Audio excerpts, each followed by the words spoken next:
So let's take it up another notch. And I know I say that a lot during my presentations, but it is true. And when you look at it, we've got items. That's the base. That's where all your labor, material, all of those categories and priced out, subcontract, if you will. Then you look at assemblies, where they're made up of multiple items. Now we'll look at models, which is made up of multiple assemblies and items. So when we look at this here, I go in. I want to look at this particular interview process is what we call it. We'll call it demo.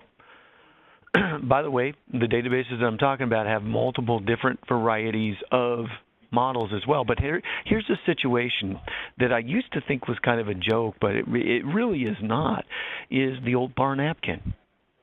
We've got a potential customer who comes in, scribbled all over a bar napkin, over a few beers, a few drinks, whatever it may be, and says, here you go. What do you think this would cost me? Of course, it may not have happened to you, but I've definitely heard it happening to some of the contractors that I've worked with. But you do get some very cryptic information. Well, what we want to do is give you the capability to produce a full price for the entire project based upon that very cryptic information. So looking at this, what we're looking at is tilt-up walls. Now we can have pictures, once again, informing us that what this will do. Here's our assumptions based upon our historic work, or at least working on these types of projects. And then here is the questions that we asked or prompted with so that we can fill out the information, the detail of this estimate. Like the building, what's the footprint, perimeter, height, what's the skin going to be, so on and so forth. We have all of that information in here. Now, I'm not going to fill this out. I'm not going to generate this because there's one other aspect that we look at here is let's make this a little bit more extensible than this. So I'm going to jump out and look at my Explorer. Promise nothing disgusting out here. But when we look at this, I want that same model that could be a form out on our website. It could be an Excel spreadsheet on your iPad. It could be whatever, right? I want to give you the capability to extend this out. But in this case, we've got all the same questions with the same information. So in this instance, what we'll do is just for purposes of the presentation, I'm just going to fill in this information like that. Everything's 110s down below, all of that information right there. I'm going to save that guy.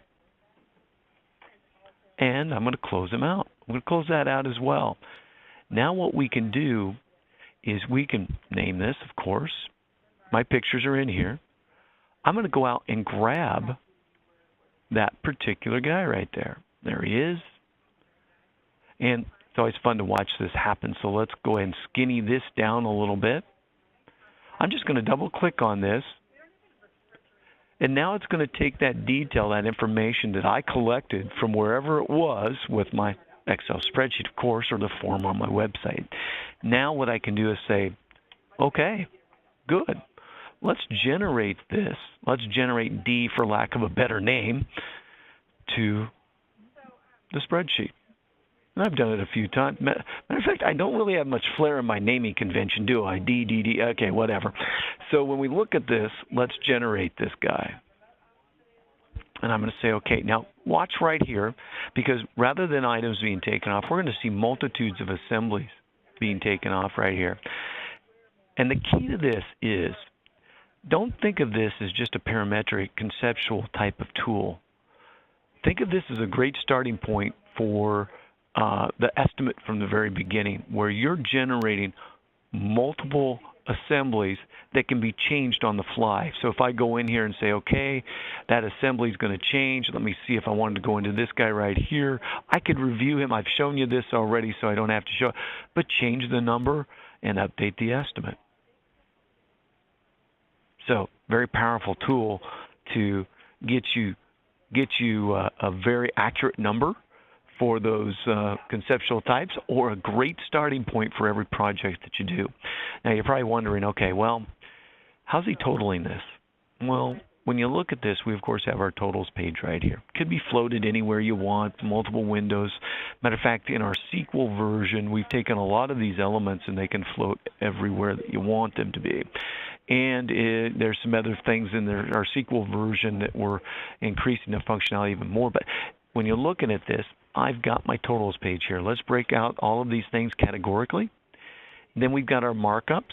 So when you think about this estimate is costs plus you've got our total here, then you've got our add-on amount. Those are our markups. And then there's our grand total. Well, down here these are representative of those markups. Now, a lot of flexibility comes along with these. You can base a markup, an add-on, on another add-on if you want. It could be specific to an item in the estimate. It could be specific to just labor. It could be specific to really anything. So it's very flexible. A lot of flexibility here as well. I can move these items if you want to arrange them differently. I can make modifications. Let's say general conditions. Well, that should be 50% for this project. Oh, and by the way, BTW, as my daughter would say, when we look at allocatable, let's go ahead and bury those costs so that we're not representing all of those markups. Now, some companies will do this, some don't. But when you want that capability, we can definitely go ahead and allocate those costs and bury them so they're just in the cost of the estimate. The other thing is this flexibility of adjusting. Now, how many times do you present the proposal to the customer and they just flip to the back page and say, okay, looks good. We like working with your company, and but, and there's the but, can we sharpen the pencil a little bit? Well, okay. So if we took this down to $450,000, would you move forward? Would you ink the deal at this point? And may not happen to you, but definitely has happened to a lot of the customers. Now we've got $57,000 that we need to spread. We can click a button, spread the variance through the total, or what we can do, and I'll go ahead and open this up a little bit up here. Let's be more specific on where we're going to spread that information, those costs. Maybe we'll go down here a little ways. Let's say 12.2. Well, I want to spread that cost right here. We'll go into spread. It's going to give me the running total. And I'll spread 2 of it right here. Say OK. It's going to give me the adjusted value and the percent. So maybe we want to spread more of it here, and the reason why I want to show you that is because now it's giving me that running total as we go through. I'm just going to do one more, and I'll say, well, 10,000. Pretty easy to do. There's that adjusted number right there for us as well. But on adjustments, when you look at adjustments, it gives you the flexibility to go in and adjust whole columns by a percent, by a multiplier, divide, replace, so on and so forth. A lot of functionality right there that you can take advantage of. And last but not least, when it comes to adjustments, and look at this particular project, we know it's supposed to be $150 per square foot. It's going to create that variance for us and give us the adjustment capability that we need to spread that where we want.